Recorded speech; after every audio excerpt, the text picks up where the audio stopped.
The mud in the Italian Apennines didn't just slow you down, it tried to swallow you whole. It was a thick, freezing slurry of clay and melted snow that grabbed onto boots, tires, and hope with the same relentless grip. The kind of mud that didn't care about your rank, your orders, or how many prayers you whispered into the November cold. It just pulled and kept pulling until something broke. They say the German artillery was the thing to fear in the winter of 1943. But for the boys pushing north through those jagged ridges, the real enemy wasn't the 88s screaming overhead. It was the ground itself, and the machines we trusted to conquer it. The most terrifying thing about World War II wasn't German firepower. It was our own ambulance. There it sat, a Dodge WC-54, all 2.4 tons of American steel and good intentions buried axle deep in the frozen slurry. Its rear wheels spun violently, churning the brown sludge into a spray that coated everything within 10 feet. But the vehicle, it wasn't moving an inch. 6 men pushed against the tailgate, their boots slipping their shoulders, screaming. The engine roared, the transmission whined, the tires shrieked. Nothing. Inside that ambulance, strapped to canvas stretchers, were 3 men whose clocks had started ticking the moment bullets found them. One had taken shrapnel to the abdomen. Another had a sucking chest wound that whistled with every shallow breath. The third was unconscious, his face the color of old newspaper. They weren't dying from their wounds, not yet. They were dying because the machine built to save them couldn't move. 4 miles back through that same frozen soup sat the rear aid station.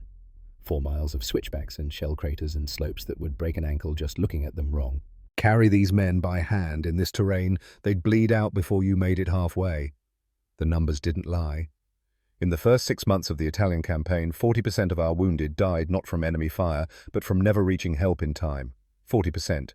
That's not a statistic. That's a sin. Corporal Garrett Calloway stood shin-deep in that same mud 20 yards from the stuck ambulance, watching the disaster unfold with the focused intensity of a man who hated bad engineering almost as much as he hated the war itself. They called him Rusty. Not because of any fond childhood nickname or some heroic battlefield moment. They called him Rusty because his knuckles were permanently stained with grease, because his hair had that reddish tint that caught the light wrong, and because he had the kind of mechanical intuition that made officers nervous. Men like Rusty didn't follow manuals, they followed physics. And physics was screaming that this ambulance was never going to move. Rusty wasn't looking at the German lines. He was staring at that Dodge, doing the math in his head. 2.4 tons, 99-inch wheelbase, 8¼ inches of ground clearance, rear-wheel drive trying to push all that weight through mud that had the consistency of half-set concrete. It was a beautiful machine for paved roads and supply depots. For these mountains, it was a 2-ton coffin on wheels. He wiped a smear of oil from his forehead and spat into the mud. To Rusty, a machine had a soul, not in some romantic, poetic sense, but in the way that every bolt, every gear, every weld reflected the mind of the person who designed it. Good design saved lives, bad design killed them, and this design was killing people. Running down the slope toward the stuck ambulance was Sergeant Declan Halloran, though every man in the Fifth Army knew him as Saint. Not because he was particularly holy, though he'd been a priest before the war. They called him Saint because he was the only medic who'd crawl through machine gun fire to reach a wounded private whispering prayers in Latin while he tied tourniquets with hands that never shook. Today, though, the Saint looked like a man who'd lost his faith. His uniform was soaked in blood that wasn't his. His hands trembled as he slammed his fist against the side of the stuck ambulance. His eyes, usually calm behind round wire spectacles, were wide with something close to panic. "Move it!" Saint screamed, his Boston accent thick with desperation. "God damn it, move it! We've got 2 criticals up at the ridge. They won't last an hour." The driver, a terrified kid from Ohio who looked about 16, just revved the engine harder. The wheels screamed. The ambulance settled deeper into its own grave. The axle was already dragging in the mud. It was over. That truck wasn't going anywhere without a recovery vehicle. And there was no recovery vehicle coming. Not up here. Not through this. Rusty watched as Captain Rex Brennan stepped into the chaos. Brennan was the kind of officer who ironed his uniform even on the front lines. A career man who believed that regulations were more powerful than physics, that the manual had an answer for every problem, and that following procedure was the difference between civilization and anarchy. He was 42 years old, which made him ancient by infantry standards. His face had the kind of hardness that came from making decisions that killed people, not through malice, but through adherence to a system that demanded order above all else. He looked at the stuck ambulance, then at the desperate medic, then at the casualty list he carried in his breast pocket where 11 names had been added in the past week. all men who died waiting for evacuation. His jaw tightened. His hand moved to that pocket fingers touching the paper through the fabric. For just a moment, something cracked in his expression. Doubt, or maybe understanding. Then the mask came back. "Abandon the vehicle," Brennan ordered, his voice cutting through the noise of the revving engine with cold, bureaucratic finality. "Offload the wounded. Carry them by hand to the rear aid station." The words landed like a sentence of death. "By hand?" Saint spun on the captain, his voice breaking. "Sir, the rear station is 4 miles back through this soup. If we carry them, they bleed out before we're halfway. We need a vehicle that can climb. We use what the army provides, Sergeant," Brennan replied, checking his wristwatch as if he were timing a drill back at boot camp. "The Dodge WC-54 is the standard evacuation transport. If the Dodge can't make it, nothing can make it. That is the reality. Now get your men in line and start walking." Rusty watched the light die in Saint's eyes. The medic slumped defeated, not by the enemy, but by the weight of an order that sentenced his patients to death. He turned back to the stretcher-bearers, waving them forward for the long, impossible march. Rusty knew what Saint knew. Those boys on the stretchers were already dead. They just hadn't stopped breathing yet. The sheer weight of standard equipment was killing them. The manual was killing them. The rulebook that said this was the only way was killing them. Hot, sharp frustration flared in Rusty's chest. He turned away, unable to watch the slow march begin, and walked toward his own vehicle parked under the partial cover of a bombed-out farmhouse. It was a Willys MB Jeep. Olive drab paint chipped and faded, canvas top torn in 3 places. One headlight cracked. It rattled when it idled. It had 0 armor. It looked like something a teenager built in his father's garage. But as Rusty approached it, he didn't see a pile of junk. He saw a 4-wheel drive system that could claw up a vertical wall. He saw a short wheelbase that could dance around shell craters. He saw a lightweight frame that would float over mud where heavy ambulances sank. 1.1 tons. 80-inch wheelbase. 8 3/4 inches of ground clearance. 4-wheel drive with an 18-to-1 crawl ratio. He placed his hand on the cold steel of the hood. The engine hummed beneath his palm, a steady, rhythmic heartbeat. This little machine was a mountain goat in a land of elephants. The image of Saint's bloody hands burned in his mind. The stuck ambulance. The men who would die on stretchers carried through 4 miles of frozen hell. The regulation book said the Jeep was for reconnaissance, for officers, for hauling ammunition crates. It wasn't an ambulance. It was too small. Where would you put the wounded? There was no room for stretchers. Rusty circled the vehicle slowly, his mechanic's brain already tearing it apart and rebuilding it. He looked at the passenger seat. Unnecessary. He looked at the flat, sturdy cowl over the engine, strong enough to hold weight. He looked at the space behind the driver's seat. Just enough room if you removed the rear bench. His hand drifted to the notebook in his breast pocket. Not a manual, not regulations. His own notebook filled with measurements and calculations and sketches from 10 years working in Detroit. In his mind, he could see it. Angle iron welded across the back, a frame mounted over the hood, 2 stretchers, one in back, one in front, the weight distributed across all 4 wheels instead of dragging behind 2. If the Dodge can't make it, nothing can make it. Brennan's words echoed in his head. Wrong, Rusty whispered to himself, the ghost of a smile touching his lips for the first time in weeks. He reached into his tool bag and pulled out a heavy wrench. The weight of it felt good in his hand. Solid. Real. It felt like a solution. He wasn't going to wait for new orders. He wasn't going to wait for the mud to dry or for someone in Washington to redesign the ambulance. He was going to build something that defied the captain, defied the army, and defied the laws of probability. But first he needed help. Rusty found Saint sitting on an ammunition crate outside the medical tent, head in his hands, trying to wipe blood off his fingers with a rag that was already saturated. The rag wasn't helping. Nothing was helping. The priest-turned medic looked up when Rusty's boots squelched to a stop in front of him. His eyes were red-rimmed, exhausted. He'd been awake for 36 hours straight. He smelled like ether and blood and wet wool. "Come to watch me fail too." Saint's voice was hollow. Rusty kicked the crate gently. "Stop praying. I need you to steal me some welding rods and a couple of stretchers." Saint looked up confused. His exhaustion made his face look 10 years older. "What? Why?" Rusty glanced back at his Jeep, then at the mountain looming above them, shrouded in mist and violence and the sound of distant artillery. "Because we're going to turn that little tin can into a chariot," Rusty said, his voice low and gravelly, "and we're going to go get those boys." Saint blinked, processing. His hand still clutched the bloody rag. That's... You'll be court-martialed. Modifying military vehicles is... I know what it is. Brennan will... I know what Brennan will do. Saint stood slowly, his knees cracking. He looked at Rusty, really looked at him, and saw something he recognized. The same thing he'd felt standing over dying men whispering prayers that didn't stop the bleeding, the desperate need to do something, anything, even if it broke every rule. He reached into his pocket and pulled out a photograph, creased, stained. A younger version of himself stood next to a kid in a high school football uniform. The kid had Saint's eyes and the same crooked smile. "My brother Patrick," Saint said quietly. "He's with the infantry, somewhere north of here." His thumb traced the edge of the photo. "If he gets hit, and nobody comes..." He didn't finish the sentence. He didn't need to. Rusty nodded once. "Give me 8 hours, and don't ask questions." Saint looked at the photo one more time, then tucked it back into his pocket. When he looked up, something had shifted in his expression. The hollow despair had been replaced by something harder. Purpose. "I'll get you the welding rods," Saint said. "But you test it first, before you put anyone on it. You test it empty, you test it loaded, and you don't take it out until I see it hold weight. Deal. And if this works..." Saint paused. "If this actually works, I'm coming with you. You're a medic. You're needed here." "I'm needed wherever wounded men are."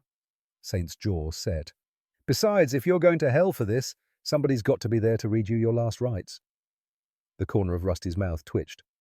Not quite a smile, but close. "Then we'd better get started." The night smelled of ozone and burning metal. Under the flicker of a dying lantern inside the canvas maintenance tent, Rusty worked with the focus of a surgeon and the violence of a man possessed. He wasn't fixing the Jeep. He was transforming it. The passenger seat came out first. 4 bolts, 30 seconds, and it was gone. The steel floorboard beneath showed through, suddenly empty and full of possibility. The rear bench followed, leaving the back of the vehicle hollow. Saint appeared at the tent flap, carrying an armload of angle irons scavenged from destroyed equipment, plus 2 canvas stretchers with wooden frames. He set them down and stared at the gutted Jeep. "You know this is government property, right?" Saint whispered, his voice trembling despite his earlier resolve. "Captain Brennan is going to have us digging latrines until we're 80 years old." Rusty didn't look up. He was measuring the space behind the driver's seat with a worn tape measure, marking points on the steel with chalk. "Hold this steady." Saint positioned the first piece of angle iron where Rusty indicated horizontal across the back of the Jeep, just behind where the driver's seat ended. It would form the base of the rear stretcher rack. Rusty lowered his welding mask and sparked the torch. The blue-white light of the arc welder hissed and popped, casting dancing shadows against the tent walls. Molten metal dripped and cooled, binding the angle iron to the Jeep's frame with welds that would either hold a man's life or collapse under the weight of Rusty's hubris. "Hold it steady, Saint." Rusty grunted through the mask. "If Brennan wants to court-martial me, he can do it after we get back. Right now, regulations don't climb mountains. Physics does."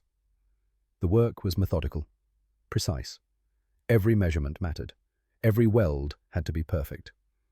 Rusty had learned his craft in Detroit in his father's garage, where a bad weld didn't just mean a returned product. It meant someone's brakes failing on the highway. It meant death. His father had taught him that machines don't lie. They don't make excuses. They either work or they don't. And when they don't work, it's because the person who built them didn't care enough to get it right. Rusty cared. The rear stretcher rack took shape first. 72 inches long, 20 inches wide, mounted 6 inches above the back of the driver's seat. 4 mounting points welded directly to the Jeep's frame. He reinforced each joint twice, knowing that wounded men weren't light, knowing that rough terrain would test every connection. Then came the insane part. The second stretcher rack, mounted across the hood. Saint watched as Rusty positioned angle iron over the engine cowl, creating a frame that would sit directly in front of the windshield. It looked medieval. It looked wrong. It looked like something that would get them both shot for sabotage. "It looks fragile," Saint muttered, testing one of the hood welds with his gloved hand. "It's not fragile. It's flexible," Rusty said, flipping his welding mask up. His face was streaked with soot, his eyes bloodshot from the bright arc light. "The big ambulances are stiff. They fight the ground. This will move with the ground. It's ugly, Saint, but it'll work." The tent flap suddenly threw open. Cold wind rushed in, followed immediately by the stiff-polished silhouette of Captain Brennan. The lantern light caught his face, and what Rusty saw there was something beyond anger. It was betrayal. The silence that followed was louder than the shelling outside. Brennan stared at the Jeep, at the missing seats, at the crude iron racks welded onto what had been 6 hours ago a pristine reconnaissance vehicle. His face went from pale to red to a shade of purple that suggested an imminent stroke. Calloway. The name came out like a curse, low and dangerous. I gave a direct order to abandon the recovery operation, and I walk in here to find you, mutilating a reconnaissance vehicle. This is destruction of army property. You are under arrest. Rusty stood his ground wrench still in hand. He didn't salute. Sir, with all due respect, the Dodge ambulances are sinking. This won't. This is a toy. Brennan stepped forward, his voice rising. It provides no cover, no warmth, and it violates every safety protocol in the field manual. I will not have my men riding on the hood of a vehicle like circus performers. The radio on the workbench crackled to life, cutting Brennan off mid-rant. Static. Gunfire. A voice distorted by distance and desperation. Command, this is Baker Company. We are pinned at Ridge 402. We have 3 critical. Repeat, 3 critical. The mortars are walking in. We need extract now. Over. The voice dissolved into static and the thump of distant explosions. Brennan's hand froze halfway to his holster. He looked at the radio, then at the mud visible through the tent opening, then at the map table where Ridge 402 was marked in red pencil. Ridge 402 was a goat trail, barely wide enough for a jeep. The Dodge ambulances couldn't even attempt it. The switchbacks were too tight, the slope too steep. He knew it. Rusty knew it. Everyone in that tent knew it. The rulebook in Brennan's head offered no solution for impossible terrain. His mouth opened, closed, opened again. No words came. Rusty didn't wait for permission. He threw his tools into the back of the modified jeep, the metal clattering against the fresh welds. He jumped into the driver's seat, hand already reaching for the ignition. The Go Devil engine roared to life, angry and defiant, echoing inside the canvas tent like a challenge to every regulation ever written. "Get in, Saint!" Rusty yelled over the engine noise. Saint hesitated for exactly 1 heartbeat. He looked at the furious captain.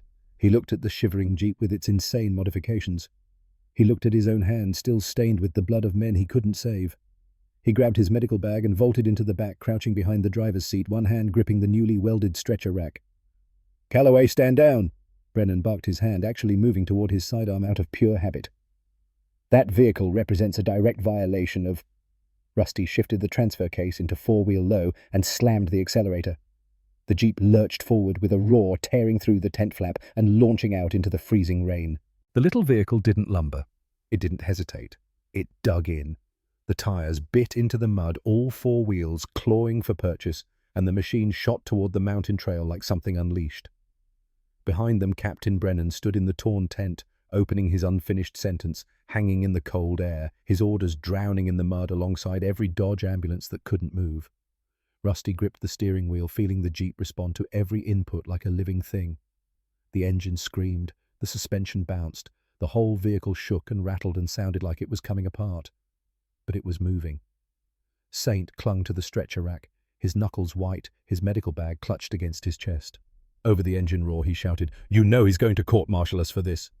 Rusty's eyes were locked on the trail ahead, on the impossible slope they were about to climb, on the men at Ridge 402 who were running out of time.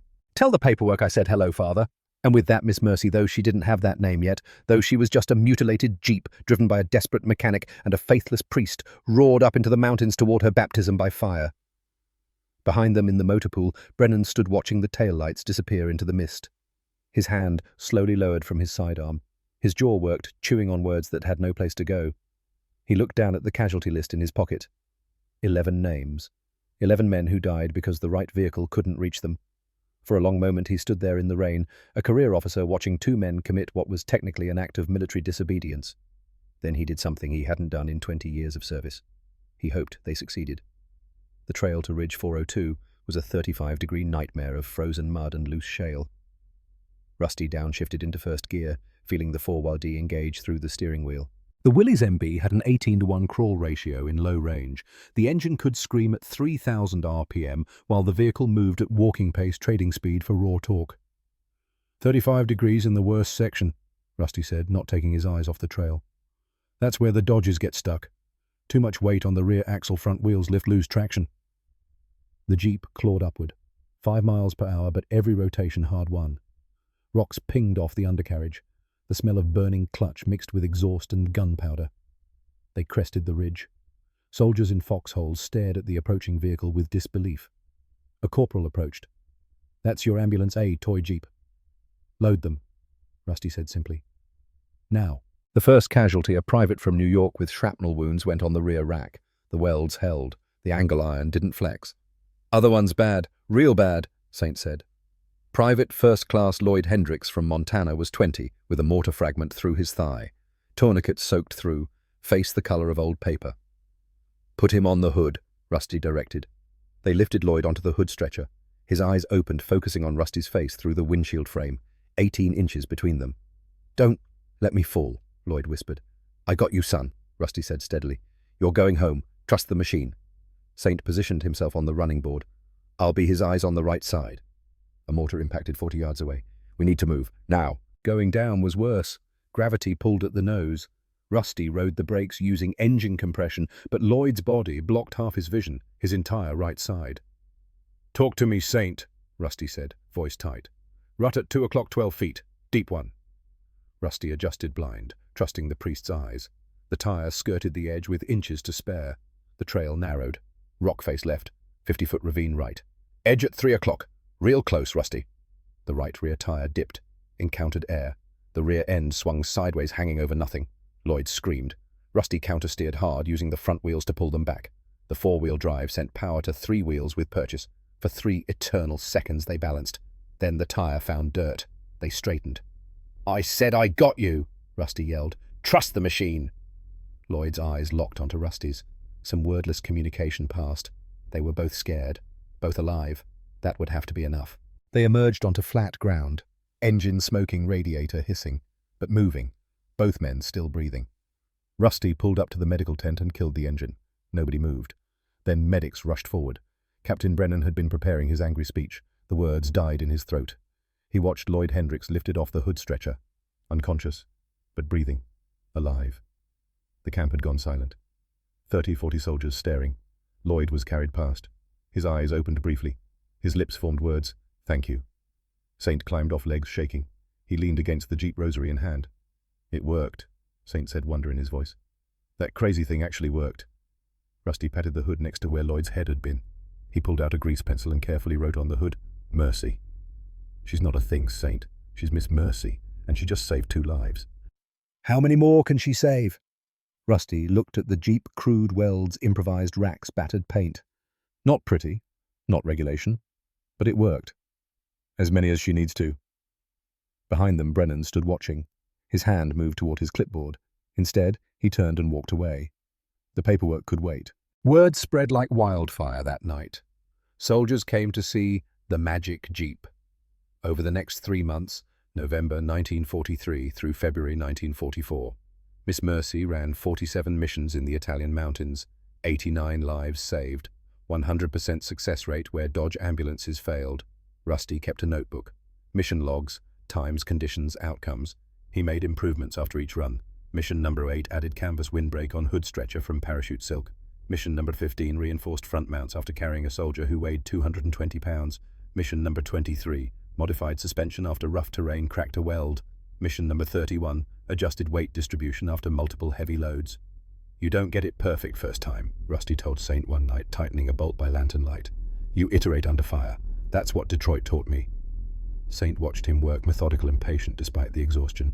You talk about her like she's alive. Machines don't lie, Saint. They either work or they don't. And when they work, when they give you everything they've got, that's as close to alive as metal gets.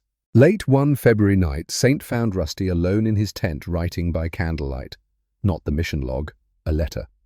Saint could see the carefully formed words, Dear Emily, Daddy did something good today.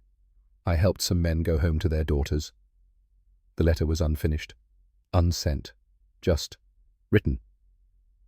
Saint sat down beside him without asking. They didn't speak for a long moment. Just 2 men in the darkness between artillery barrages, each carrying their own weight. You don't talk about her much, Saint said finally. Rusty set down the pencil. If I do, I'll want to go home too much. Have to stay focused. The men talk about you, you know. Say you're the best mechanic in the 5th Army. I'm just a guy with a wrench. No, Saint shook his head. You're the guy who saw a problem nobody else could solve, and you solved it. That's not just mechanics. That's something else. Rusty looked at him. What's that? Faith. You had faith that little jeep could do what the big trucks couldn't. And you were right. Rusty smiled slightly. Coming from a priest, that means something. Former priest, Saint corrected. I'm not sure what I believe anymore. You believe in saving lives. That's enough. They sat in silence, listening to the distant rumble of war. Two men who'd found purpose in the unlikeliest place, a modified jeep that wasn't supposed to work, but did. Across the valley, in a German observation post carved into the mountainside, Major Heinrich Weber lowered his binoculars. He'd been tracking the small American vehicle for weeks now. Das kleine Fahrzeug, he said to his subordinate. That small vehicle. Es ist überall. It's everywhere. His aide looked up from the intelligence report. Soll ich es als Prioritätsziel markieren? Should I mark it as a priority target? Weber paused, watching through the binoculars as the whitewashed jeep navigated a trail no German vehicle could attempt. The Americans had improvised something clever, something that solved a problem his own Wehrmacht struggled with: medical evacuation in impossible terrain. Nein, noch nicht, Weber said slowly. No, not yet. Lass uns erst verstehen, was sie gebaut haben. Let us first understand what they've built. He pulled out his field notebook and sketched the jeep from memory, the stretcher racks, the configuration, the approximate dimensions. Below the sketch he wrote, American field modification, Willys MB ambulance conversion, effective in mountain terrain, study for potential counter-development. His subordinate looked confused. But Herr Major, if we destroy it, we are soldiers, Lieutenant, not barbarians. Weber closed the notebook. That vehicle saves wounded men. It is not a weapon. We fight soldiers, not medics. It was a strange, almost quaint gesture of professional respect in the midst of industrial slaughter. Weber knew it wouldn't last forever. Eventually, some officer or some desperate soldier would decide that tactical advantage outweighed honor. But for now, in this small corner of the war, one German major chose to let the little jeep live. December 1944, Ardennes Forest, Belgium. 13 months had passed since that first run up Ridge 402. Miss Mercy looked different now. The olive drab paint was almost completely gone, replaced by layers of whitewash camouflage that had been hastily applied and never properly removed. The fenders were crumpled like used tissue paper. The canvas top had more holes than fabric. The driver's seat was worn smooth from constant use. Rusty performed his morning ritual, checking oil, examining welds, feeling for stress fractures. The jeep had aged hard. 47 missions in Italy, 34 more in France and Belgium, 81 total, 127 lives saved. But the engine block was cracked. Rusty had confirmed it 3 days ago when he'd drained the oil and found coolant mixed in, the telltale sign of a head gasket failure that was letting combustion pressure bleed into the cooling system. The chief mechanic had delivered the prognosis with the solemnity of a doctor delivering terminal news. 5 missions, maybe 10 if you're gentle, after that catastrophic failure. The block will seize solid, Rusty. There's no fixing this one. Rusty had just nodded, running his hand along the cold hood. She knows, he'd said quietly. She's giving us everything she's got left. The new enemy wasn't just the Germans. It was the cold, -20 Celsius. The kind of cold that froze diesel fuel in tanks and shattered steel like glass. Wounded men were dying from hypothermia as much as from their wounds. On a mission in late December, they lost someone during transport for the first time. Private Dalton Merrick, 22 years old, from Wisconsin, where he'd grown up hunting in weather colder than this. It didn't matter. The shrapnel wound to his abdomen wasn't immediately fatal. The medics had stabilized him, packed the wound, given him morphine. He should have made it. But the cold was relentless. It seeped through the parachute silk windbreak, through the wool blankets, through everything. By the time they were 400 yards from the aid station, 400 yards so close they could see the tent, Dalton's lips had turned blue. His breathing had become shallow. He died in Saint's arms on the hood of Miss Mercy, with the aid station visible through the falling snow. Saint climbed off the running board when they arrived. His hands were shaking, not from cold, from something else. I did everything right, he said, his voice breaking. Every protocol, every procedure, I did everything right. So why is he dead? Rusty had no answer. There was no answer. Sometimes the enemy won. Sometimes good design and courage and faith weren't enough. That night, Saint sat alone in the medical tent, rosary in his hands, staring at nothing. The beads clicked through his fingers mechanically, but his lips didn't move. No prayers came. Rusty found him there. Didn't say anything. Just sat down beside him in the darkness, 2 men carrying the weight of the one they couldn't save. 89 saved, Rusty said finally, his voice quiet. That's 89 families who got their boys back. And Dalton's family. Saint looked at him, eyes red. What do I tell them? That we did our best, that he was 400 yards away? You tell them the truth, that he had men who fought like hell to save him, that he didn't die alone, that he mattered. Saint's jaw clenched. Does it matter? Does any of this matter? Rusty thought about Emily, about his father, about Lloyd Hendricks and Patrick Halloran and all the others, about Miss Mercy dying by inches but refusing to quit. It has to, he said, because it's all we've got. They sat in silence until morning, listening to the wind howl outside, both men questioning whether faith in God and machines in themselves was enough to justify the cost. The radio crackled to life at 04:37 hours on a December morning so cold that breath froze in the air before it could dissipate. Rusty had been awake for 20 minutes, performing his morning ritual, checking Miss Mercy's oil level, examining the welds for stress fractures, feeling for play in the suspension mounts.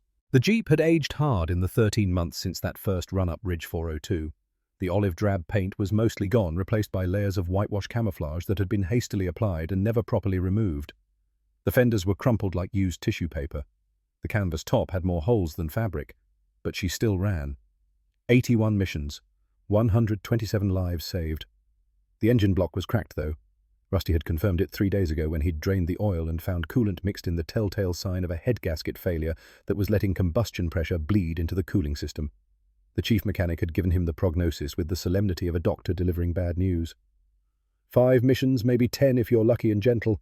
After that catastrophic failure, the block will seize solid. Rusty had nodded, running his hand along the hood. She knows, he'd said quietly. She's giving us everything she's got left. Now, at 04:37 in the frozen Belgian dawn, the radio was calling. Any unit, this is Ghost 7 actual. The voice was tense but controlled. Multiple casualties, grid 4721, Ghost Corridor. Request immediate case vac. Heavy contact enemy armor moving to cut off route. Window closing. Over. Rusty was reaching for the radio before the transmission finished. Ghost 7, this is Mercy 1. I can be wheels up in 3 minutes. What's your count over? Mercy 1, we have 2 critical, 1 stable. A pause. Mercy 1, be advised. 1 critical is Halloran Patrick, Sergeant's brother. Over. The world stopped. Rusty looked across the motor pool to where Saint was emerging from the medical tent, drawn by the radio traffic. Their eyes met across 50 feet of frozen mud. Saint's face went through a series of emotions too fast to catalogue: confusion, recognition, denial, terror. Saint hadn't known his younger brother was in the European theatre. Patrick Halloran had been assigned to an infantry unit in the Pacific last anyone knew. Transfers happened, units got reorganized, but the army didn't exactly send notification letters when brothers ended up in the same combat zone. Saint was already moving toward the Jeep, his medical bag appearing in his hands like a magic trick. I'm going, he said flatly. No, you're not. Rusty's voice was quiet, but absolute. That's my brother up there. Which is exactly why you're staying. Rusty was already checking the fuel level, examining the tires. You're too close. You'll make decisions with your heart instead of your head, and that'll get all of us killed. Saint grabbed Rusty's collar, pulling him around. For a moment, violence hung in the air between them, the kind of violence that comes from love and fear combined. If you don't bring him back, Saint said, his voice shaking, I will never forgive you. Rusty met his eyes steadily. I'll bring him back, Declan. Or I won't come back at all. He gently removed Saint's hand from his collar, climbed into the driver's seat, and fired up the engine. The Go-Devil coughed, misfired, then caught with a rough idle that spoke of internal damage accumulating like interest on a debt. Captain Brennan appeared drawn by the commotion. He looked at Rusty, at Saint, at the smoking Jeep. Ghost Corridor is a kill box, Corporal. Germans on both flanks. You'll be exposed the entire route. Yes, sir. Your engine sounds like it's eating itself. Yes, sir. Brennan studied him for a long moment. 13 months ago, he would have ordered Rusty to stand down. But 13 months, 81 missions, and 127 saved lives had taught the captain things that regulations couldn't. Bring them home, Calloway. Yes, sir. Miss Mercy lurched forward into the pre-dawn darkness. 2 kilometers from safety, the temperature gauge buried itself in the red zone. The oil pressure dropped to 0. The engine's knock became a continuous grinding scream, bearings disintegrating, cylinders scoring the cracked block, finally surrendering to physics. Rusty felt it dying through the steering wheel, through the pedals, through his bones. She's not going to make it, he said. Keep talking to her, Saint replied from somewhere behind him. "Come on, Mercy," Rusty whispered, and his voice was breaking now, tears streaming down his face and freezing on his cheeks. "Come on, baby, please. 400 yards, just 400 more yards. You can do this. I know you can, just like you always have. Just one more time." 300 yards. The engine was beyond any safe operating range, beyond anything that should be mechanically possible. The oil was gone. The fuel was leaking. Every system was failing simultaneously. 200 yards. He could see the base camp now, could see soldiers pointing running toward them, could see the aid station tent with its red cross. 100 yards. The engine seized. There was no drama to it, no explosion, no fire, just a sudden, complete final silence as the crankshaft locked solid and the pistons stopped moving. The Go Devil engine, which had screamed and roared and refused to quit for 13 months, simply had nothing left to give. But momentum carried them. In neutral coasting, the dead engine silent except for the wind and the crunch of snow under tires, they crossed the perimeter line. 50 yards, 25, 10. Miss Mercy stopped at the aid station entrance exactly where she needed to be. For 3 seconds there was only silence. The wind, someone's breathing, the distant sound of artillery. Then the radiator hissed its final breath of steam into the frozen air. The rear axle, which had been cracked since the ice run, snapped with a sound like a gunshot. The Jeep slumped backward onto the broken axle, settling into the mud and snow like a soldier kneeling in prayer. She was done. Medics rushed forward, unloading the wounded with practiced efficiency. Brennan was helped out, moving stiffly. Dutch and Lyle were carried on stretchers, both conscious, both alive. Saint jumped down from the running board, his legs shaking. Rusty stayed in the driver's seat. His hands were still on the wheel, white-knuckled, unable to let go. He was staring at the temperature gauge that read beyond any number at the oil pressure that showed 0 at the name painted on the hood in grease pencil that had been repainted so many times it was part of the metal. Mercy. "Garrett," Saint said, gently approaching. His hand touched Rusty's shoulder. "She's gone." "I know," Rusty whispered. His voice was hoarse. I need a minute." Captain Brennan approached slowly. His uniform was torn and bloody, but his bearing was still military correct. He placed one hand on the hood, cold now, no longer burning with the fury of internal combustion. He looked at the Jeep, really looked at it, seeing it, perhaps for the first time, not as unauthorized equipment or a violation of regulations, but as what it had become. A machine that had transcended its design. A collection of steel and rubber and desperate ingenuity that had saved more lives than any medal or commendation ever would. "Corporal Calloway," Brennan said, his voice thick with emotion he didn't bother to hide. "I'll write this up as combat loss. Equipment failure due to extended service." Rusty finally released the steering wheel. His hands were cramped from gripping so hard. He stepped out slowly, stood beside Miss Mercy, and placed his own hand on the hood beside Brennan's. "No, sir," he said quietly but firmly. "Don't list her as equipment failure. She didn't fail. She gave everything she had until there was nothing left to give. List her as killed in action. She was a soldier, sir. She served with honor. She saved lives. She deserves to be recognized for that." For a long moment, Brennan said nothing. His throat worked, his jaw clenched. Then he stepped back, came to attention, and brought his hand up in a crisp salute. He was saluting a Jeep. One by one, every soldier in sight did the same. 30 men, then 50, then more. Standing in the frozen mud and snow, saluting a dead machine that had saved 127 lives, when regulations said it was impossible. The ceremony was impromptu, organized by the soldiers themselves, without official sanction or approval. They came in their dirty uniforms, exhausted and cold, carrying whatever tokens of respect they had. Dog tags were hung from the roll bar names of men Miss Mercy had saved. Photos were tucked under the cracked windshield, brothers, wives, children. A purple heart that someone had earned but never claimed. Letters from home that had arrived too late. All of it placed on Miss Mercy like offerings at a shrine. A corporal from Brooklyn left his lucky dice. A private from Texas left a St. Christopher medal. A sergeant from Maine left a lock of his daughter's hair. Saint approached last. He removed his rosary, the one he'd carried since seminary, the one he'd prayed with over dying men, the one that had seen him through his crisis of faith. He placed it carefully on the driver's seat where Rusty had sat for 81 missions. "For carrying my brother home when I couldn't," Saint said softly. "For never quitting. For showing me that faith doesn't have to be in God. Sometimes it's just in the next mile, the next mission, the next man who needs saving." Rusty reached into his tool bag and pulled out his father's wrench, the heavy one from Detroit, the one that had started this whole journey. He placed it on the dashboard with a reverence usually reserved for flags or medals. "You were the machine my father would have been proud of," he whispered. "You were what good design looks like. Not perfect, not regulation, just right." Captain Brennan cleared his throat. He held a paper he'd written in his tent that morning, words carefully chosen. "For extraordinary service beyond the call of duty," he read, his voice carrying across the silent assembly of men. "For missions undertaken in the face of overwhelming odds. For lives saved when regulations said it was impossible. For teaching us that sometimes the manual is wrong and the human heart and the machine built by human hands is right." He paused, looking at his notes, then at the assembled soldiers, then at the broken jeep that had become a symbol of something larger than itself. 127 lives, he continued. 81 missions. 13 months of service in conditions that would have broken any standard vehicle in weeks. 127 men who will go home to their families.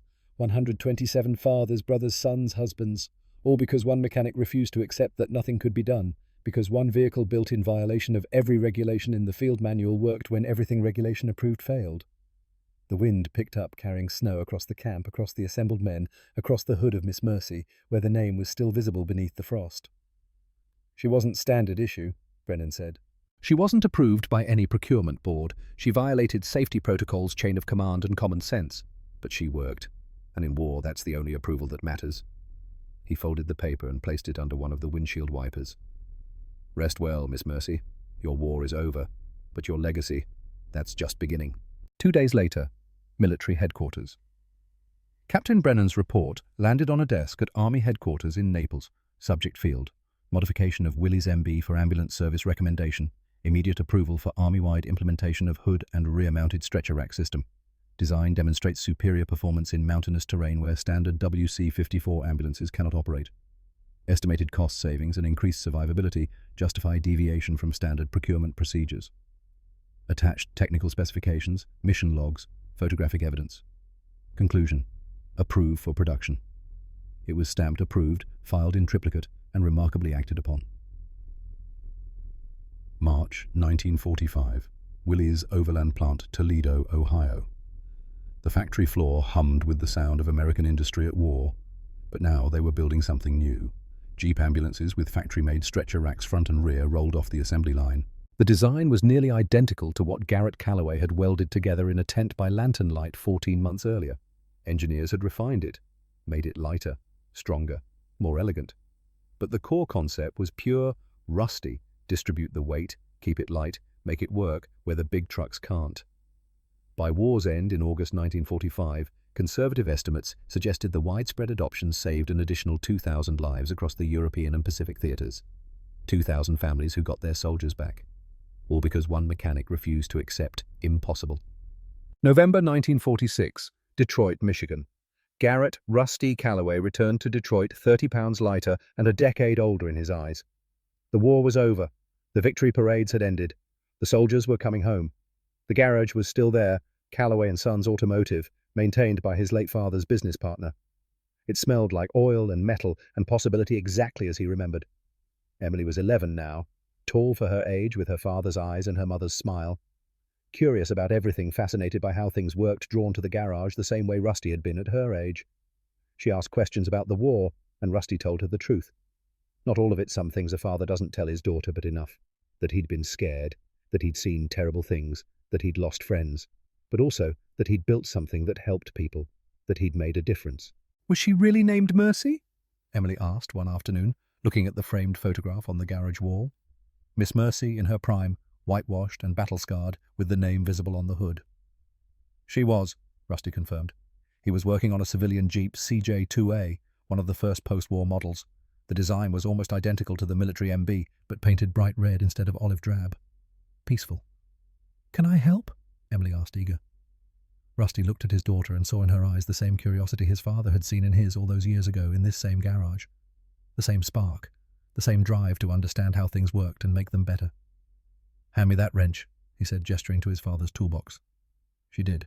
It was her grandfather's wrench, the heavy one, the one Rusty had carried to war and back, the one that had been placed on Miss Mercy's dashboard in Belgium on a December morning when everything ended and began. "You know," Rusty said, tightening a bolt on the Jeep's suspension, "your grandfather taught me something important. He said a good design has to work where it's used not just on paper. It has to solve real problems for real people in real conditions." "Is that why you changed the Jeep?" Emily asked. "In the war." Yes. The ambulances they gave us were good vehicles, well built, following all the rules, but they couldn't do the job that needed doing, so I made something that could. Did you get in trouble? Rusty smiled slightly. At first. But then it worked. And when something works, when it saves lives, people forgive you for breaking the rules. What did Miss Mercy teach you? Emily asked, tracing her finger along the bright red hood of the civilian jeep. Rusty paused, considering the question carefully. What had that desperate modification, that collection of angle iron and welds and improvised engineering taught him? That sometimes breaking the rules is the most honest thing you can do, he said finally. That machines are only as good as the purpose you give them, and that the good ones, the ones built with care and used with courage, they give you everything they've got. They don't quit until the job's done. He patted the hood of the civilian jeep, the sound echoing in the quiet garage. Just like this one will for someone someday. Emily smiled, understanding more than her father realized. She picked up a wrench, smaller suited to her hands, and started helping him work. Outside, Detroit was rebuilding. The factories that had churned out tanks and planes were retooling for cars and tractors. The soldiers were home. The war was over. But in one small garage, the legacy of Miss Mercy lived on, not in museums or history books, not in official reports or commendations. It lived in a father teaching his daughter that good design saves lives, that courage matters more than regulations, that sometimes the smallest solutions to the biggest problems come from someone with a wrench and the refusal to accept impossible. The DNA persists. The mission continues. Miss Mercy is gone, but she never really stopped running. Rusty vaulted out of the jeep and popped the hood clamps, his hands moving with the speed of long practice. The engine bay was a chaos of oil coolant, and now gasoline.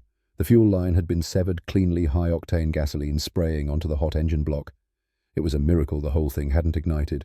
He could see the German patrol now emerging from the tree line 200 yards away. They'd been holding fire on the jeep, but they wouldn't ignore an easy target just sitting in the open. "I need tubing," Rusty shouted to the empty air. "Rubber tubing now." He ripped open the medical supply box, bolted to the jeep's side. Bandages, morphine, sulfur powder, nothing that would work. He needed something flexible, something that could handle gasoline without dissolving something. His hand closed on a rubber tourniquet. It was meant to cut off blood flow to a limb, thick rubber with metal fittings on each end. It was 6 inches too short and completely the wrong diameter, but it was rubber, and it was here, and it was all he had. Rusty's fingers were already numb from the cold. The metal of the engine burned his knuckles while the air froze them. He was performing surgery on steel with hands that could barely feel the tools. The fuel line ran from the pump to the filter to the carburetor, 3 connections, all of which were now leaking or broken. He didn't have time to fix it properly. He needed a bypass, crude and dangerous, that would get fuel to the engine without going through the severed section. He cut the tourniquet with his knife, jammed one end onto the fuel pump's output nozzle, and forced the other end directly into the carburetor's intake. No filter, no regulation, just raw fuel flowing from pump to engine. If it leaked, a single spark would turn the jeep into a fireball. A rifle shot cracked across the valley. The bullet pinged off the spare tire mounted on the back, the impact vibrating through the whole frame. "Come on, old girl," Rusty muttered, sliding back into the driver's seat. His hands were shaking from cold, from fear, from the knowledge that he was about to try starting an engine that might explode. "Come on, baby. One more time." He pumped the gas pedal twice, priming the carburetor, said a prayer to gods he wasn't sure he believed in, hit the starter switch. Rrrr. Nothing. The German machine gun opened up tracers walking across the ground toward them. Rrrr. Still nothing. "Come on!" Rrrr. Bang! The engine backfired like a cannon shot, spitting flame from the carburetor. For a heart-stopping moment, Rusty thought it would ignite the leaking fuel. Then the engine caught, rough and angry and alive, running on the crude bypass with an uneven idle that sounded like it was chewing itself apart from the inside. Rusty slammed the gear shift into first. The tires spun on the frozen ground, found grip for a split second, and launched the jeep forward. The machine gun burst, chewed up the ground exactly where they'd been sitting 2 seconds before. They were moving. The engine was running. The improvised fuel line was holding. For now. Patrick Halloran was 23 years old and looked like a younger, less weathered version of his brother. Same Irish features, same Boston accent, same way of making dark humor in the face of horror. Right now, though, he wasn't making jokes. A mortar fragment had opened his shoulder and nicked his subclavian artery. The medics had managed to clamp it, but he was running out of time. "You're the mercy guy." Patrick asked weakly as they loaded him onto the hood stretcher. "That's right," Rusty replied, securing the straps. "Your brother sent me. Well, I wouldn't let him come, so he's going to be very angry at both of us when we get back." "Declan's here." Patrick's eyes widened. "He doesn't know I didn't—" "He knows now. Hold on, kid. We're getting you home." The second casualty went on the rear rack. The stable one squeezed into the space behind the driver's seat where a passenger seat used to be. The Jeep was overloaded, the suspension bottoming out with metallic groans, but Rusty had learned to trust the little vehicle's capacity for punishment. He looked at Patrick through the windshield frame, the same configuration as that first mission 13 months ago. A wounded soldier on the hood, trusting him to get them down the mountain. "Don't let me fall," Patrick said, echoing Lloyd Hendrick's words from that first run. "I got you," Rusty replied, echoing his own. "Hang on." The engine coughed, stumbled caught again. The improvised fuel line was leaking, he could smell it. The engine temperature was climbing. The oil pressure was dropping. They had maybe 5 miles to cover. Miss Mercy had maybe 5 miles left in her. The math would be close. Sector 0 was 8 kilometers away, and the only route was across the Amblerve Creek. The bridge had been blown 3 days ago by retreating American forces. The creek bed was frozen a sheet of ice over shallow water, and according to intelligence reports, the Germans had mined it. A tank would trigger the mines instantly. A truck would crack through the ice. But a Jeep, a stripped-down, hollowed-out Willys MB that weighed barely more than a motorcycle with all the equipment removed, might be light enough that the pressure plates wouldn't fully depress before the wheels had already passed. It was physics. Terrible, terrifying physics. "You're going to what?" Saint asked, disbelief clear in his voice. "Skate," Rusty replied, backing Miss Mercy up 50 yards for a running start. "Hold on to your teeth." He didn't give himself time to think about it. Thinking was the enemy. Thinking would make him realize how insane this was. He accelerated the engine, screaming in protest, the speedometer climbing 30 mph, 35-40, and then they hit the ice. The Jeep transitioned from solid ground to frozen creek bed with a lurch that lifted all 4 wheels momentarily. Then they were sliding the steering wheel, going light in Rusty's hands as the tires lost their grip on physics and became mere suggestions. Behind them, explosions erupted. The mines were triggering, but with a 1 to 2 second delay, pressure-sensitive fuses that needed sustained weight to detonate. Miss Mercy's wheels were only on each trigger plate for a fraction of a second before moving on. Geysers of ice and water shot into the air. The shockwaves kicked the Jeep's rear end sideways, and Rusty fought the wheel, not fighting the slide, but guiding it, using the momentum like a hockey puck banking off the boards. Another explosion close enough that the heat washed over them. Another and another. Saint was screaming something, prayers or curses or both. Rusty was just driving. The far bank was a 3-foot ledge, a vertical wall of frozen earth. At 40 mph, physics said they'd hit it and crumple. But at the last second, Rusty pulled back on the wheel as if the Jeep were a horse, and the front suspension compressed and then rebounded, launching them up and over. All 4 wheels left the ground. They were airborne for maybe half a second, long enough for Rusty to see the church steeple in the distance, long enough to think they might actually make it, long enough to hear Saint's prayer reach its conclusion. Then they landed. The right front spring shattered on impact, the metal giving way with a crack like a rifle shot. The Jeep tilted violently to the right, grinding metal on frozen ground, but it kept moving. 3 wheels and momentum carried them up the bank and into the tree line. "We're alive," Saint said wonderingly. "How are we alive?" "Because she won't quit," Rusty replied, patting the dashboard. "Not until the job's done." The church was a stone structure from the 1600s, its steeple long since collapsed by artillery fire. Brennan was in the cellar with 2 wounded riflemen, Corporal Dutch Zimmerman and PFC Lyle Pritchard. German infantry were closing in, systematic and professional, clearing the building room by room. Rusty didn't approach carefully. Careful was slow, and slow was dead. He accelerated straight at the courtyard gate, yanked the handbrake, and drifted the Jeep sideways through the opening in a spray of snow and smoke, the broken front suspension screaming in protest. "Suppressing fire!" Saint yelled, leaning out with a Thompson submachine gun he'd acquired somewhere, spraying bullets not to hit anyone, but just to keep heads down. The cellar door burst open and Brennan stumbled out, clutching a leather map case. Behind him came Dutch and Lyle, both mobile but wounded. They looked at Miss Mercy, smoking, tilted, barely held together, and their faces showed the same expression soldiers always had when they saw her, disbelief mixed with desperate hope. "That's our ride?" Dutch asked. "That's our ride," Brennan confirmed. "Load up, now!" They piled on. 3 on the stretchers, Brennan squeezed behind the driver's seat. 5 men on a vehicle designed for 2. The suspension bottomed out completely, the frame scraping frozen ground. Rusty turned the key. The engine caught, but it wouldn't move. The tires spun uselessly, no traction, too much weight. "We're too heavy," Saint shouted over the sound of approaching German voices. "Leave me," Brennan said immediately. "Take the wounded. I'll provide cover." No! Rusty slammed his hand on the dashboard, and for a moment he wasn't talking to the men anymore. He was talking to the machine, to the collection of steel and rubber and desperate improvisation that had become something more than the sum of its parts. "I know you've got nothing left," he said, his voice breaking. "I know you're hurt. I know you're dying. But dig deep, girl. One more time, one last time, for me, for them, for everyone who's counting on us." He revved the engine to redline. The smell of burning clutch filled the air. Something deep in the engine block was breaking, grinding, coming apart. The vibration through the pedals felt like a death rattle. Then inch by agonizing inch, they moved. The tires found a patch of gravel beneath the snow, found purchase, found friction. The Jeep lurched forward just as a German mortar round landed exactly where they'd been parked, the explosion shredding the rear canvas and sending shrapnel tearing into the bodywork. But they were moving. Broken, dying, held together by welds, and Will Miss Mercy was moving. Garrett Calloway returned to Detroit in November 1946, 30 pounds lighter and a decade older in his eyes. The garage was still there, surprisingly maintained by his late father's business partner.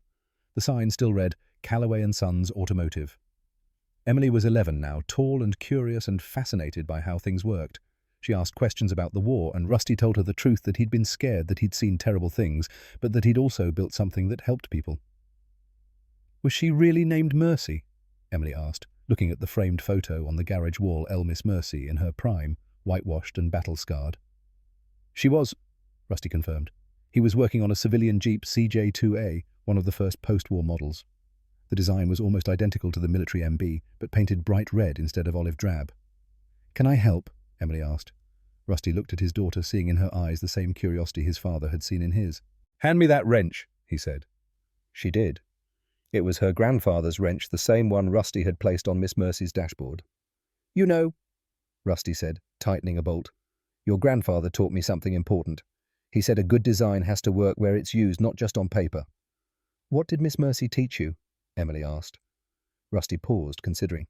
"That sometimes breaking the rules is the most honest thing you can do, and that machines, the good ones anyway, they give you everything they've got. They don't quit until the job's done." He patted the hood of the civilian Jeep. "Just like this one. The DNA persists. The mission continues. Miss Mercy is gone, but she never really stopped running.